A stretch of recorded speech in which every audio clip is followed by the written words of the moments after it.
이제 다 같이 일어나셔서 영과 진리로 주일 예배를 하나님께 드리시겠습니다.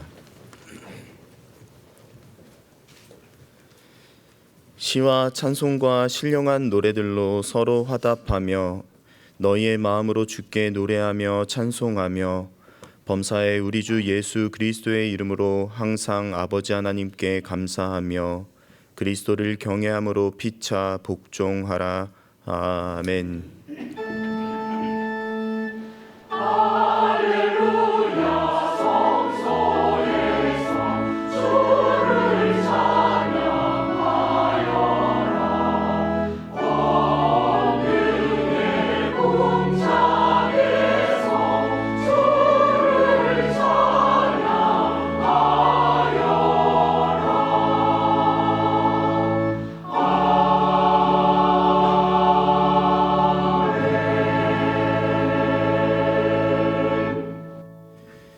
은혜의 아버지 하나님, 오늘도 저희의 발걸음을 예배의 자리로 이끄시어 시와 찬송과 신령한 노래로 주님을 높일 수 있게 하시고 메마른 마음 위에 은혜의 이슬을 내려주시니 감사를 드립니다. 그러나 주님, 저희는 주님께서 주신 은혜가 큼에도 그것을 잊은 채 감사보다 불평을, 찬양보다 염려를 품고 살아왔음을 회개합니다.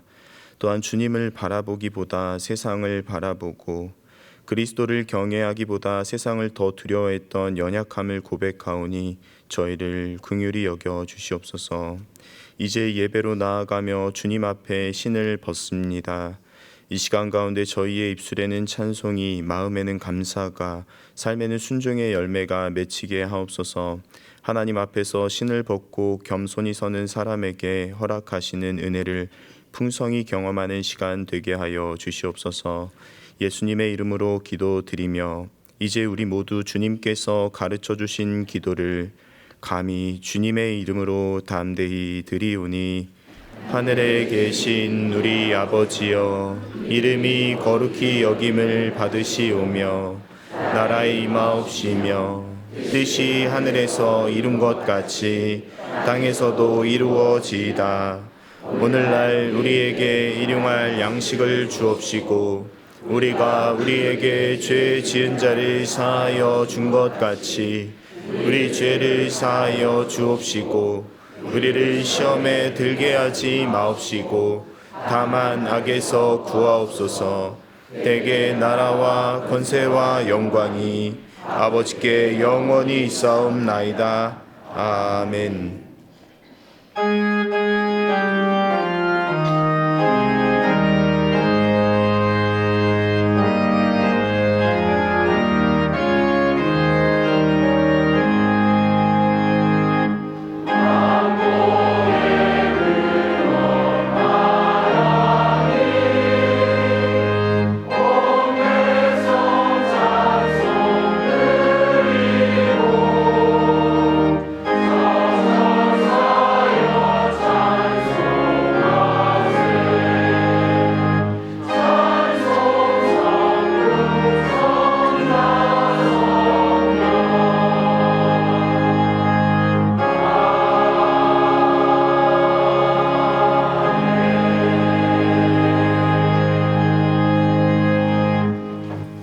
교독문 2번을 함께 교독하시겠습니다.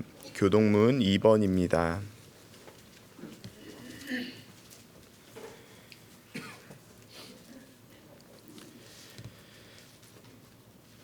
어찌하여 이방 나라들이 분노하며 민족들이 헛된 일을 꾸미는가? 세상의 군왕들이 나서며 관원들이 서로 꾀하여 여호와와 그의 기름 부음 받은 자를 대적하며 우리가 그들의 맨 것을 끊고 그의 결박을 벗어버리자 하는도다. 하늘에 계신 이가 웃으심이여 주께서 그들을 비웃으시리로다. 그때에 분을 바라며 진노하사 그들을 놀라게 하여 이르시기를 내가 나의 왕을 내 거룩한 산 시온에 세웠다 하시리로다. 내가 여호와의 명령을 전하노라. 여호와께서 내게 이르시되 너는 내 아들이라. 오늘 내가 너를 낳았도다. 내게 구하라. 내가 이방 나라를 내 유업으로 주리니 내 소유가 땅끝까지 이르리로다. 아멘. 전능하사 천지를 만드신 하나님 아버지를 내가 믿사오며 그 외아들 우리 주 예수 그리스도를 믿사오니 이는 성령으로 잉태하사 동정녀 마리아에게 나시고 본디오 빌라도에게 고난을 받으사 십자가에 못 박혀 죽으시고 장사한 지 사흘 만에 죽은 자 가운데서 다시 살아나시며 하늘에 오르사 전능하신 하나님 우편에 앉아 계시다가 저리로서 산 자와 죽은 자를 심판하러 오시리라. 성령을 믿사오며 거룩한 공회와 성도가 서로 교통하는 것과 죄를 사하여 주시는 것과 몸이 다시 사는 것과 영원히 사는 것을 믿사옵나이다. 아멘.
사랑의 하나님, 은혜가 풍성하신 하나님, 오늘 주일을 맞이하여 하나님께 예배드릴 수 있도록 인도해 주심에 감사드립니다. 세상 문화와 풍조에 물들어 살아가는 저희입니다. 하루에도 몇 번씩 하나님을 배역하기를 반복하는 저희를 긍휼히 여겨주시고 용서하여 주시옵소서. 죄와 허물 가운데 있으나 예수 그리스도의 보혈에 의지하여 하나님께 나아가길 원합니다. 영광과 존귀와 경배를 받으시옵소서. 진리를 아름답게 지켜가는 저희 되게 하여 주시옵소서. 세상 속에서 소금과 빛의 역할을 하는 저희 되게 하여 주시옵소서. 주님 다시 오심을 예비하는 저희 되게 하옵소서. 진리로부터 오는 참된 자유가 위협받고 있는 시대가 되어가고 있습니다. 진리 되시는 주님의 말씀이 이 시대에 더욱 넓게 더욱 깊이 새겨지게 하옵소서. 하나님 아버지, 세상 곳곳에 전쟁으로 인해 하나님의 사람들과 아이들이 고통과 두려움 속에 살아가고 있습니다. 속히 전쟁이 종식되어 모든 것들이 하나님의 다스림 속에 평화가 회복되길 기도드립니다. 오늘 우리 신을 벗음으로써 믿음과 순종으로 주 안에서 참된 자유를 누리며 주님 따르는 제자 되기를 소망합니다. 하나님의 말씀으로 저희를 믿음 안에서 바르게 설 수 있도록 인도해 주시는 정한조 목사님과 예배를 위해 헌신하시는 모든 분들이 주님의 풍성한 사랑과 은혜 안에 거하시길 기도드리며 세상 어둠 속에 빛으로 오신 예수 그리스도의 이름으로 기도드립니다. 아멘.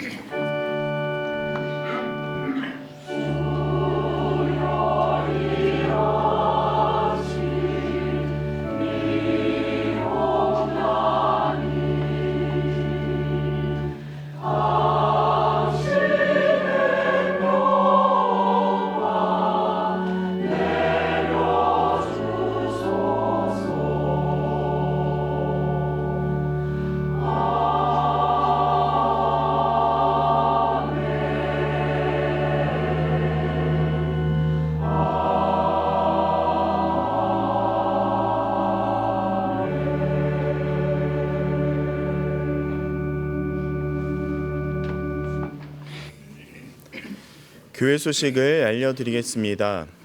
다음 주일은 마포구를 넘어 도움이 필요한 기관 및 단체를 섬기는 사회봉사 주일입니다.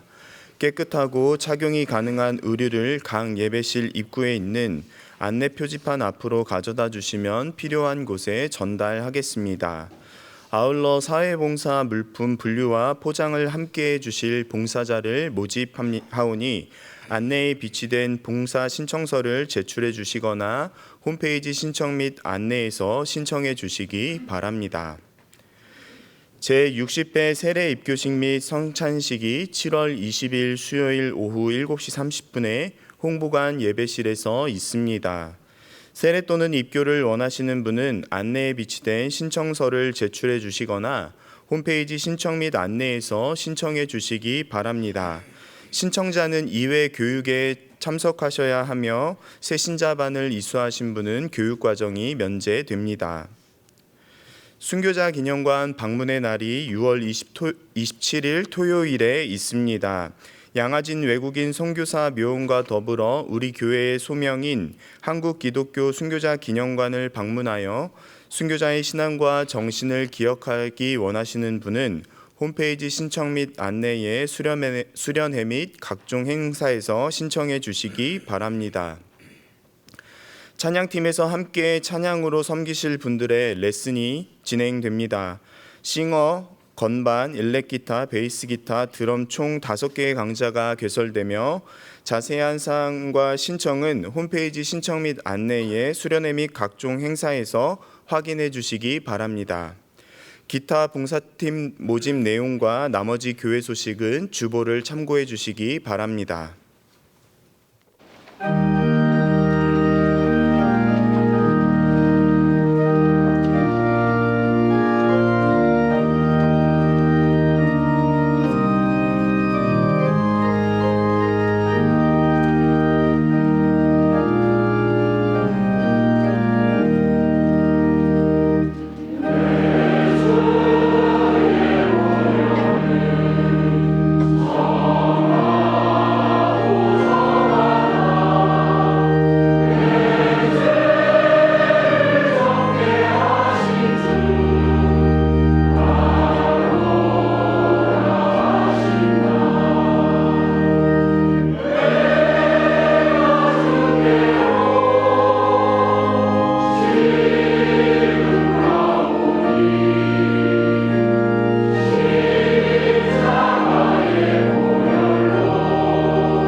오늘 우리에게 주시는 하나님 말씀은 에베소서 6장 5절에서 9절입니다.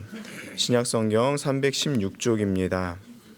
에베소서 6장 5절에서 9절입니다. 제가 봉독하겠습니다.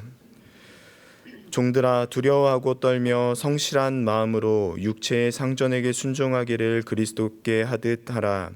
눈가림만 하여 사람을 기쁘게 하는 자처럼 하지 말고 그리스도의 종들처럼 마음으로 하나님의 뜻을 행하고 기쁜 마음으로 섬기기를 주께 하듯 하고 사람들에게 하듯 하지 말라. 이는 각 사람이 무슨 선을 행하든지 종이나 자유인이나 주께로부터 그대로 받은 줄을 알미라. 상전들아, 너희도 그들에게 이와 같이 하고 위협을 그치라. 이는 그들과 너희의 상전이 하늘에 계시고 그에게는 사람을 외모로 취하는 일이 없는 줄 너희가 알미라. 아멘.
7, 8년 전부터 열풍이 불고 있는 방송가의 노래 오디션 프로그램의 열기가 식지 않고 있습니다.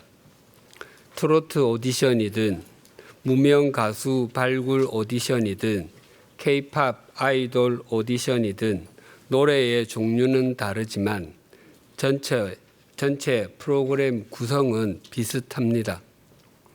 제1라운드는 개인별로 노래를 부르는데 심사위원 모두에게 합격점을 받으면 자동적으로 다음 라운드에 진출하게 되고 다수에게 불합격점을 받으면 자동적으로 탈락하게 됩니다. 심사위원 일부에게 합격점을 받지 못한 사람 중 일부는 심사위원들의 논의 과정을 거쳐서 다음 라운드에 진출하게 됩니다.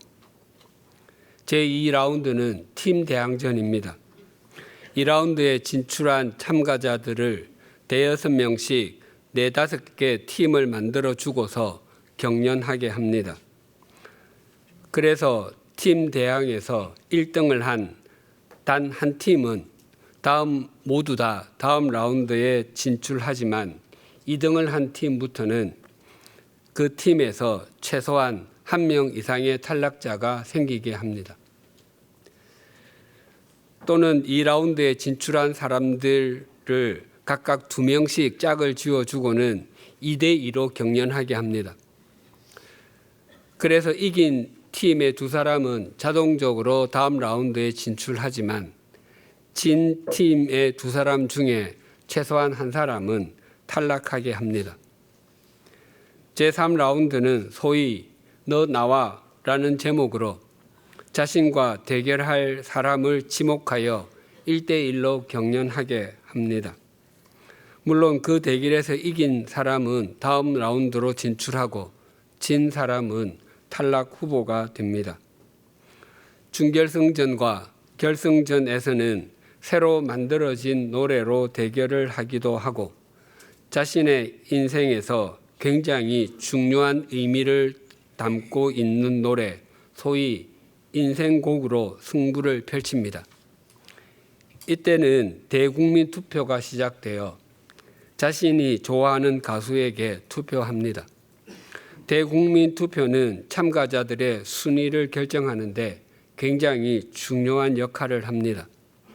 심사위원에게 아주 높은 점수를 받아도 대국민 투표에서 표를 많이 받지 못하면 순위가 아래로 밀리기도 하고 반대의 경우가 생기기도 합니다. 그래서 심사위원에게 최고의 점수를 받고서도 최종 우승을 하지 못하는 경우가 발생하기도 합니다. 그런데 노래 오디션에서 제1라운드 처음에 개별적으로 노래를 부를 때만 참가자는 자신의 노래 실력을 절대 평가받게 되고 그 다음부터는 모두 상대 평가를 받게 됩니다. 자신이 노래를 굉장히 잘 불렀다고 하더라도 경쟁 상대가 더 잘 부르게 되면 자신은 탈락하게 됩니다. 또한 자신이 속한 팀이 아주 뛰어난 작품을 만들었다고 하더라도 다른 팀이 더 나은 작품을 만들게 되면 다른 팀이 다음 라운드로 진출하게 됩니다. 대국민 투표도 마찬가지입니다. 팬들은 자신이 좋아하는 가수에게만 투표합니다. 그리고 상대 평가의 결과는 승자가 모든 것을 차지한다는 것입니다. 소위 승자 독식주의입니다. 내가 상대보다 우월함으로 모든 것을 차지하는 것이 마땅하다는 것입니다. 그래서 오디션 프로그램에서 상금은 1등에게만 몰아서 줍니다. 상금을 결승전에 오른 참가자들에게 적절한 비율로 나누어 주는 경우는 거의 없습니다. 사실 오디션에서 1등을 한 사람과 2등을 한 사람의 실력은 그렇게 차이가 나지 않습니다. 오디션뿐만 아니라 어느 분야에서든지 1등과 2등의 능력의 차이는 거의 나지 않습니다. 단지 1등의 어느 부분이 조금 더 돋보일 뿐입니다. 대학 수학 능력 시험도 철저한 상대평가입니다. 입학 정원에 포함되는 점수에 해당하는 수험생과 포함되지 않는 점수에 해당하는 수험생으로 나누어집니다. 그래서 합격과 불합격으로 나뉘게 됩니다. 합격한 수험생은 대학에 입학하여 대학이 제공하는 모든 혜택을 누리지만 합격하지 못한 수험생은 처음부터 다시 시작해야 합니다. 입사시험도 마찬가지입니다. 입사시험에 합격한 사람은 회사가 제공하는 모든 것을 누릴 수 있지만 합격하지 못한 사람은 처음부터 다시 시작해야 합니다. 대학 수학 능력 시험과 입사 시험만이 아니라 모든 자격 시험이 상대평가입니다. 이 세상의 가치관은 우리를 끊임없이 상대평가의 가치관 속으로 함몰당하도록 부추깁니다. 그래서 성공한 것처럼 보이게 하려고 하고 다른 사람이 가진 것보다 조금이라도 더 좋아 보이는 것을 가진 것처럼 또 조금이라도 더 많이 가진 것처럼 보이게 하려고 합니다. 그리고 다른 사람보다 조금이라도 더 우월한 것처럼 보이기 위해서 다른 사람이 앉은 의자보다 조금이라도 더 크고 높은 의자에 앉기 위해서 동분서주합니다. 더 나아가 행복한 것처럼 보이기 위해서 다른 사람이 먹는 것보다 더 비싸 보이는 음식 먹는 사진을 자신의 소셜 미디어 계정에 올리고 다른 사람이 가보고 싶어하는 곳에서 즐기는 사진을 찍어서 올리곤 합니다. 그러나 상대평가는 우리를 끊임없이 비교하도록 만들기 때문에 그 가치관 속에 있으면 참된 만족과 진정한 삶의 의미를 누릴 수 없습니다. 내가 가지고 누리는 것이 아무리 좋아 보여도 그것보다 더 좋아 보이고 더 큰 것을 누리는 사람이 또 보이기 때문입니다. 그래서 우리의 믿음이 더욱 신실하게 성숙해 가고 참된 만족과 진정한 삶의 의미를 누리기 위해서는 상대평가의 가치관이 아니라 절대평가의 가치관 속에 있어야 가능합니다. 오늘 본문도 우리가 상대평가의 가치관이 아니라 절대평가의 가치관 속에 있어야 함을 말씀합니다. 먼저 본문 5절이 이렇게 증가합니다. 종들아 두려워하고 떨며 성실한 마음으로 육체의 상전에게 순종하기를 그리스도께 하듯 하라. 종이 자기 상전에게 가져야 하는 바른 태도는 두려움과 떨림 그리고 성실한 마음이라고 합니다. 성실한 마음의 문자적인 의미는 나뉘지 않는 마음이라고 했습니다. 그리고 두려움과 떨림은 자기 상전을 공포의 대상으로 여기라는 의미가 아니라 삼가하고 조심하라는 의미입니다. 고린도전서 2장 3절에서 5절입니다. 내가 너희 가운데 거할 때에 약하고 두려워하고 심히 떨었노라. 내 말과 내 전도함이 설득력 있는 지혜의 말로 하지 아니하고 다만 성령의 나타나심과 능력으로 하여 너희 믿음이 사람의 지혜에 있지 아니하고 다만 하나님의 능력에 있게 하려 하였노라. 바울은 고린도 교회를 시작할 때 자신이 복음을 잘 전하고 자신이 설교를 잘해서 교회가 잘 되어가고 있다고 사람들이 생각할까 봐 두려워하고 몹시 떨었다고 합니다. 즉 고린도 지방 사람들이 복음을 들어서 하나님의 말씀의 은총을 깨닫고 하나님의 인도하심을 깨닫게 되는 것이 성령님께서 하신 일이 아니라 자신이 잘 가르쳤기 때문에 복음을 잘 알아듣게 되었다고 생각할까 봐 떨었다는 것입니다. 종이 자기 상전에게 두려움과 떨림으로 그리고 성실한 마음으로 그리스도께 순종하듯이 해야 하는 것은 그 상전이 공포의 대상이기 때문이거나 그리스도와 동급이기 때문이 결코 아닙니다. 종이든 자유인이든 삶과 믿음의 목표는 언제나 예수 그리스도 우리 주님이십니다.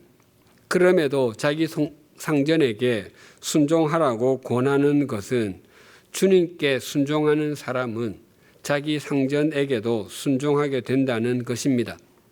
또한 자기 상전에게 순종하는 것을 통해 그 사람은 주님께도 순종하는 사람인 것이 드러나게 된다는 것입니다. 6절이 이렇게 증가합니다. 눈가림만 하여 사람을 기쁘게 하는 자처럼 하지 말고 그리스도의 종들처럼 마음으로 하나님의 뜻을 행하고. 그리스도인은 삶의 자리에서 사람을 의식하고 사람을 기쁘게 하기 위해서 눈가림으로 행하지 않는다고 합니다. 여러 영어 성경은 눈가림을 eye service라고 합니다. 이 단어는 사전에서 주인 눈 앞에서만 일함, 표리부동한 근무 태도라고 정의합니다. 이러한 삶은 그리스도인의 삶, 주님을 따르는 제자의 삶과는 거리가 멉니다. 예수님께서 제자들에게 이런 말씀을 하신 적이 있습니다. 누가복음 17장 7절에서 9절입니다.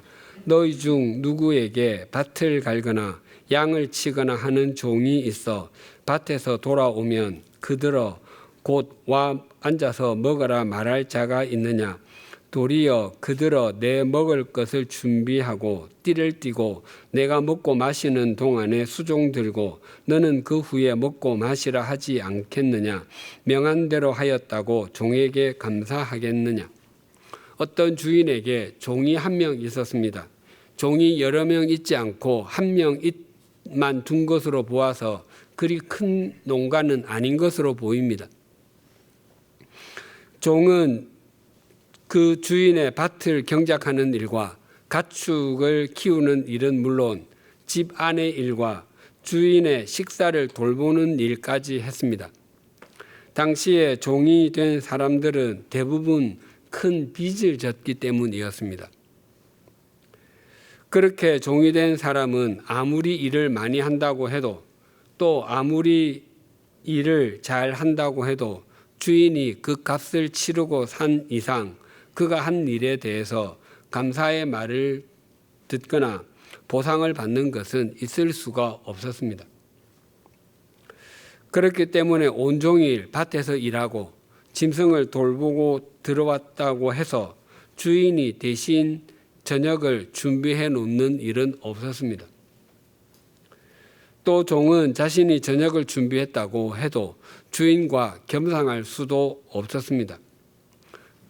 종도 종에 관한 사회적인 규정을 알고 있었기 때문에 주인이 시키는 일은 무엇이든지 이행하는 것으로 자신의 역할을 다했고 그 이상은 아무것도 기대하지 않았습니다.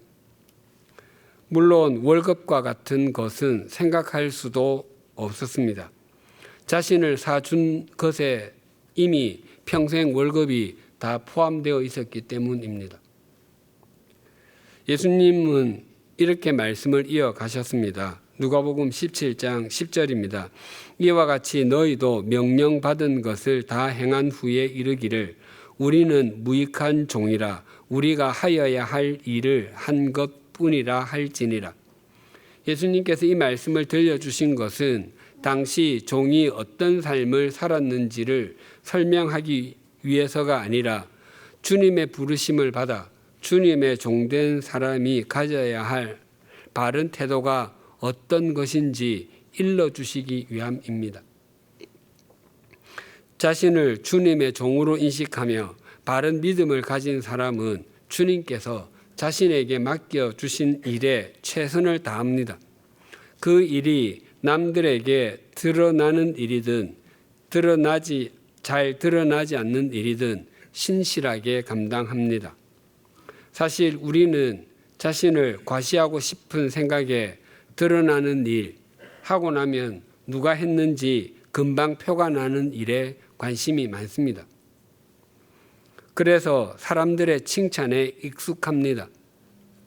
그러나 사람들의 말과 칭찬에 익숙해지면 주님의 어루만져 주심을 경험할 수 없습니다. 그런 사람은 주님과 나만의 비밀을 만들 수 없습니다. 바울은 유대인으로는 자랑할 것이 적지 않았습니다. 그는 태어난 지 8일 만에 할례를 받은 정통 유대인이었고 이방 지역인 다소에서 태어나고 자랐지만 히브리어를 쓰고 배우는 가정과 학교 공동체에 속해 있었기에 헬라어와 히브리어를 함께 구사할 줄 알았습니다. 또한 율법을 배우고 지키는 것을 최상의 가치로 삼았던 바리새파에 속하여 그 누구보다도 율법에 열심이었고 율법의 의로는 흠이 없을 정도였습니다. 그뿐만 아니라 신약 성경 27권 중에서 절반에 가까운 권수는 그가 기록한 편지이고 신약 성경에 나오는 대부분의 교회는 그가 세운 것입니다. 그런 그가 로마 교회에 편지를 보내면서 자신의 신분을 이렇게 표현했습니다. 로마서 1장 1절입니다. 예수 그리스도의 종 바울은 사도로 부르심을 받아 하나님의 복음을 위하여 택정함을 입었으니 바울은 자신을 예수 그리스도의 종, 즉 노예라고 고백합니다. 그는 그것을 자랑스럽게 여겼습니다.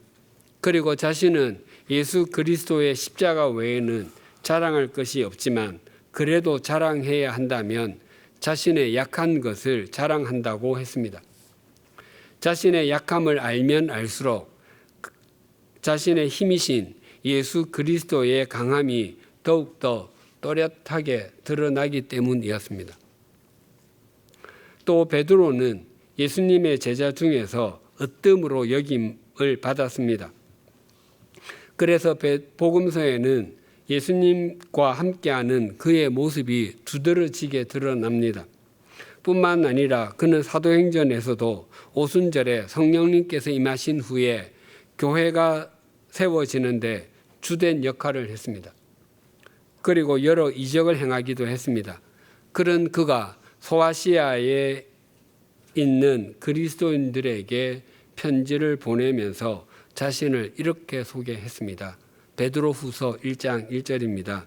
예수 그리스도의 종이며 사도인 시몬 베드로는 우리 하나님과 구주 예수 그리스도의 의를 힘입어 동일하게 보배로운 믿음을 우리와 함께 받은 자들에게 편지하노니. 베드로 역시 자신을 예수 그리스도의 종, 노예라고 표현하기를 주저하지 않습니다. 그것보다 자신의 신분을 적절하게 표현할 수 있는 것이 없었기 때문입니다. 이처럼 눈가림만 하여 사람을 기쁘게 하려고 하지 않고 자신에게 맡겨진 일을 주님을 섬기듯이 하는 사람들은 자신을 종이라 부르는 것을 주저하지 않았고 자신이 명령받은 것을 다 행한고서도 그것은 그저 자신이 해야 할 일을 한 것뿐이라고 여겼습니다. 본문 6절과 7절을 다시 봉독하겠습니다. 눈가림만 하여 사람을 기쁘게 하는 자처럼 하지 말고 그리스도의 종들처럼 마음으로 하나님의 뜻을 행하고 기쁜 마음으로 섬기기를 주께 하듯 하고 사람들에게 하듯 하지 말라. 자신에게 주어진 일을 눈가림만으로 사람을 기쁘게 하려고 하지 않고 주님께 하듯 하는 사람들은 마음으로 하나님의 뜻을 행한다라고 합니다. 그런데 마음이라는 단어 앞에 작은 숫자 1이 있고 아래 각 줄을 보면 헬, 목숨이라고 되어 있습니다. 즉 헬라어로 문자적인 뜻이 목숨이라는 것입니다. 즉 바른 종은 그리스도의 종들처럼 목숨을 다해서 하나님의 뜻을 행한다는 것입니다. 한 율법사가 예수님을 시험하기 위해서 선생님, 율법 중에서 어느 계명이 큽니까? 라고 물었을 때 예수님께서는 이렇게 답변하셨습니다. 내 마음을 다하고 목숨을 다하고 뜻을 다하여 주 너의 하나님을 사랑하라. 성경에서 말하는 마음은 대부분 한 사람의 전 인격, 전 존재를 의미합니다. 즉 마음을 다하는 것과 목숨을 다하는 것이 같은 의미라고 할 수 있습니다. 그래서 본문에서 목숨을 마음으로 번역했습니다. 그렇다면 우리가 우리 삶의 자리에서 눈가림만 하여 사람을 기쁘게 하는 것처럼 행하지 않아야 하고 마음을 다해서 주님을 섬기듯이 행해야 하는 이유가 무엇이겠습니까? 8절이 이렇게 증가합니다. 이는 각 사람이 무슨 선을 행하든지 종이나 자유인이나 주께로부터 그대로 받을 줄을 알미라.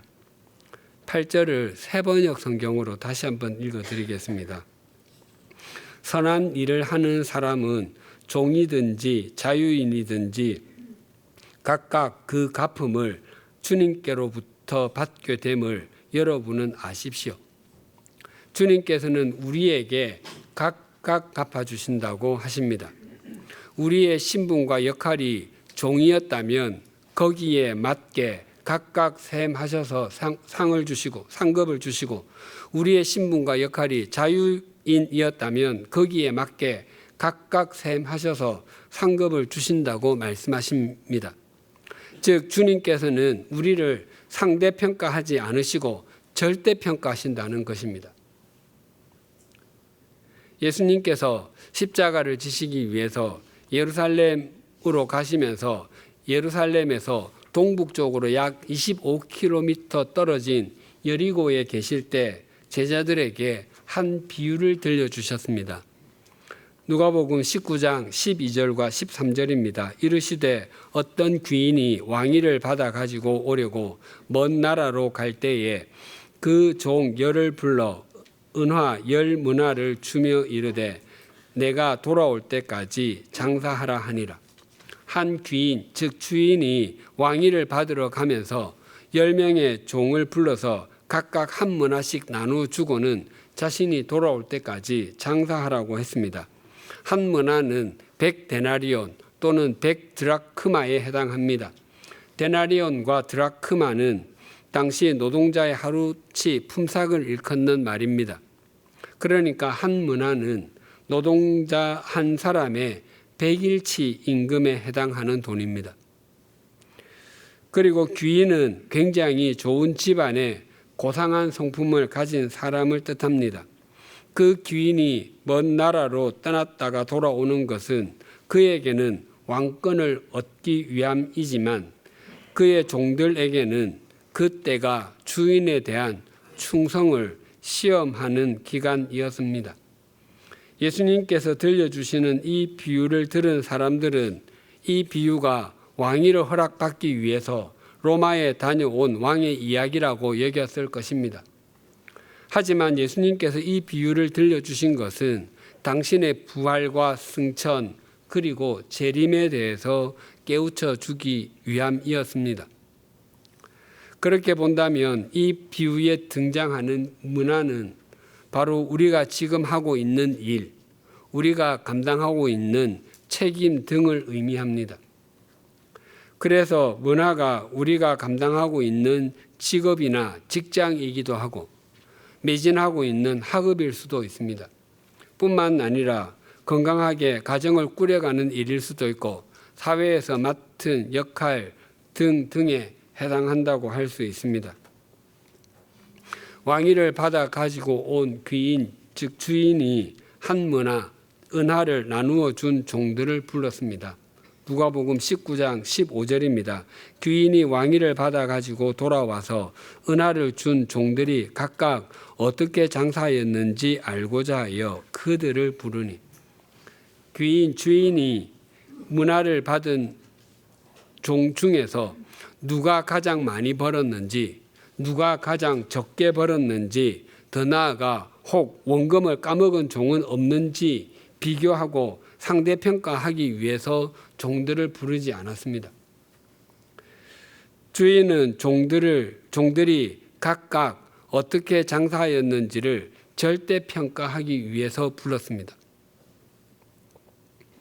첫 번째 종은 자신이 받은 것의 10배를, 두 번째 종은 자신이 받은 것의 5배를 남겨서 왔고, 세 번째 종은 받은 것을 그대로 가지고 왔습니다. 주인이 불렀던 종은 모두 10명이었지만 3명만 등장한 것으로 보아 나머지 7명도 이 세 종과 비슷한 결과가 있었던 것으로 보입니다. 주인이 10배를 남겨온 종에게 이렇게 말했습니다.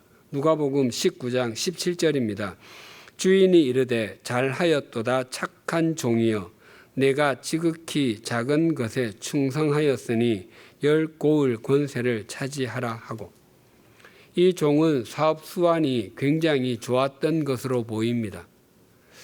그러나 주인은 그에게 능력이 뛰어난 종이나 세상을 읽을 줄 아는 종, 지혜로운 종 등으로 부르지 않고 착한 종이라고 호칭했습니다.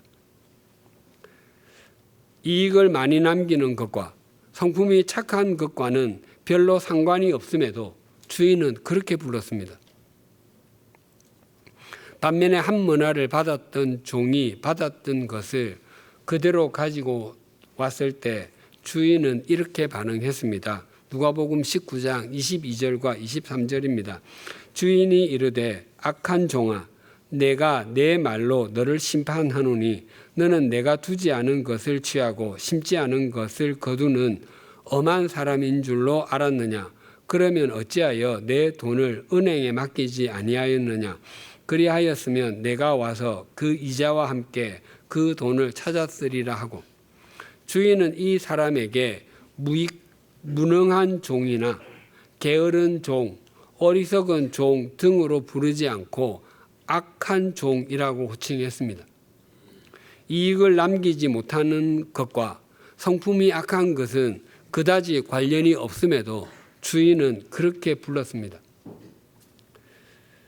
주인이 종들에게 한 머나씩 맡기면서 어떻게 해서든지 수단과 방법을 가리지 말고 가능한 한 돈을 많이 벌라고 하지 않았습니다. 주인이 10머나를 남긴 종에게 칭찬하면서 작은 것에 충성하였다라고 했습니다. 충성이라는 말은 기대한 것에 이상의 것을 남겼을 때에 사용하지 않고 말한 그대로 완수했을 때 사용합니다. 그래서 주인은 그를 유능하다고 말하지 않고 착하다라고 말했습니다. 반면에 한 머나를 그대로 가지고 온 종에게 악하다라고 한 것은 그가 주인의 명령과 상관없는 일만 하다가 왔기 때문입니다. 악하다가 헬라어로 포네로스인데 수고하다, 바쁘다에서 왔습니다. 그래서 성경은 주인이신 주님을 위한 수고가 아닌 자기 자신의 욕망만을 위한 애씀을, 또 세속적인 욕망만을 이루기 위해서 몸부림을 치는 것을 악하다라고 합니다.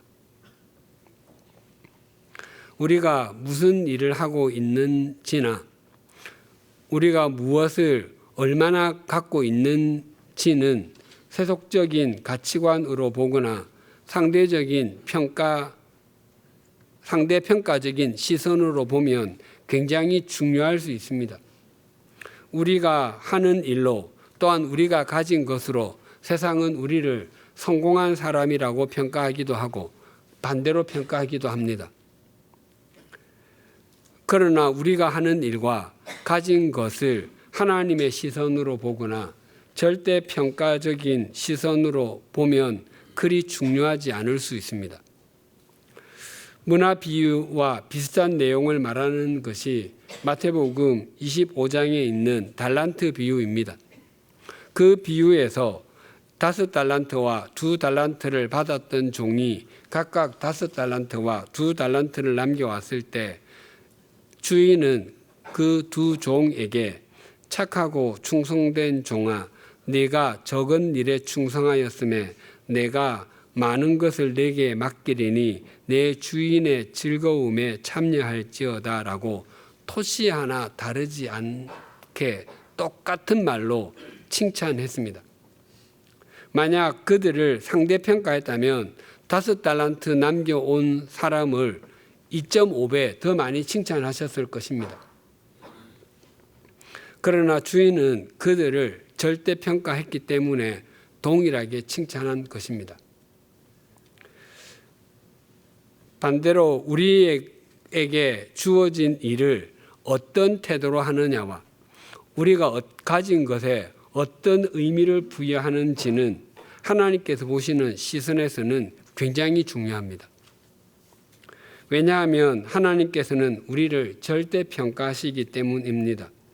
우리가 하는 일이 작아 보이고 가진 것이 적어 보일 때 모든 것을 상대평가하는 세속적 가치관의 시선에서는 하찮게 여김을 받을지라도 절대평가하시는 하나님의 시선에는 소중하게 여김을 받을 수 있습니다. 우리 모두 각 사람이 무엇을 행하든지 후에 주님께로부터 절대평가받게 될 것이라는 것을 믿는 그리스도의 종으로서 각자의 신을 벗으십시다. 세상의 상대평가 가치관이 우리 속에 있으면 우리는 우리의 신을 벗을 수 없습니다. 더 좋아 보이는 신, 더 성공한 듯이 보이게 해주는 신을 신기 위해서 동분서주하게 됩니다. 그러나 절대평가신은 주님을 목적 삼으면 우리는 우리의 신을 벗을 수 있습니다. 그 주님께서 지금까지 우리를 인도해 주시고 역사해 주셨듯이 앞으로도 그렇게 해 주실 것을 신뢰하기 때문입니다. 우리의 가정과 사회 그리고 이 땅의 교회는 우리가 주님 앞에서 신을 벗을수록 새로워집니다. 우리가 신을 벗는다고 하는 것의 중요성은 주님의 절대평가하심을 믿고 그 주님을 목적 삼고 살아가는 것이기에 그런 우리는 주님의 역사하심의 통로가 되기 때문입니다. 우리가 주님의 절대평가하심을 믿고 우리의 신을 벗을수록 우리는 더욱 교인다운 교인이 되어가고 그런 교인이 모인 우리 교회는 더욱 교회다움의 빛을 발하게 될 것입니다. 기도하시겠습니다. 하나님 아버지, 세상은 상대평가의 가치관이 판을 치고 있습니다. 그래서 거기에 함몰된 사람들이 다른 사람들보다 조금이라도 더 많이 움켜쥐기 위해서 조금이라도 더 크고 높은 의자에 앉기 위해서 동분서주합니다. 또한 다른 사람들이 누리는 것보다 더 좋아 보이는 것을 누리기 위해서 최소한 다른 사람이 누리는 것만큼이라도 누리기 위해서 발부동을 치곤 합니다. 그러나 상대평가의 가치관이 우리의 마음을 사로잡으면 우리는 참된 만족을 누릴 수 없고 진정한 삶의 의미도 찾을 수 없음을 잊지 않게 하여 주시옵소서. 우리에게 맡겨진 일이 무엇이든 우리의 역할이 어떤 것이든 우리를 각각 절대평가하시는 주님을 목적 삼음으로 눈가림으로 행하는 사람이 되지 않게 하시고 온 마음을 다해서 주님께 하듯이 행하는 그리스도인이 되게 하여 주시옵소서. 우리에게 주어진 달란트가 얼마나 되든지 또 우리에게 주어진 문화가 어떤 종류의 것이든지 간에 우리에게 주어진 일과 역할에 신실하게 하시고 마음을 다하게 하여 주시옵소서. 다른 사람과 비교하지 않게 하시고 우리를 각각 평가하시는 주님을 바라보게 하여 주시옵소서. 그런 우리의 삶과 믿음을 통해서 우리의 가정과 우리 사회, 이 땅의 교회가 새로워지게 하여 주시옵소서. 예수님의 이름으로 기도드립니다. 아멘.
하나님 아버지, 저희의 삶 가운데 계속해서 갈증을 느끼고 있었던 것은 결국 사람의 눈에 보이기 위해 사는 삶을 살고 끊임없이 비교와 인정에 매여 살았기 때문임을 깨닫게 하시니 감사드립니다. 영원한 해가람이 결국 주님을 기쁘시게 하는 삶에 있음을 기억하며 이제 저희가 주님의 눈앞에서 사는 삶을 살게 하옵소서. 이러한 소망을 담아 예물과 함께 올려드립니다. 저희의 소망이 삶의 결단으로 이어지고 이 예물이 주님의 손에서 사용될 때 여전히 남과 자신을 상대평가하며 눈가림의 삶을 사는 어떤 사람들이 사람이 보지 않는 곳에서 드러나는 충성과 신실함으로 절대 평가하시는 하나님 안에서 비교의식의 속박으로부터 벗어나 진정한 자유와 구원의 은혜를 경험하게 하옵소서. 예수님의 이름으로 봉헌기도 드립니다. 아멘. 주위에 계신 분들과 인사 나누시겠습니다.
우리 주 예수 그리스도의 은혜와 하나님 아버지의 사랑과 성령님의 교통하심이 세속적인 상대평가의 가치관에 함몰되지 않고 우리 각자를 절대평가하시는 주님을 목적 삼고 살아가기를 소망하고 결단하는 주님의 사람들과 100주년 기념교회 위에 지금으로부터 영원토록 함께 해 주시기를 간절히 축원하옵나이다.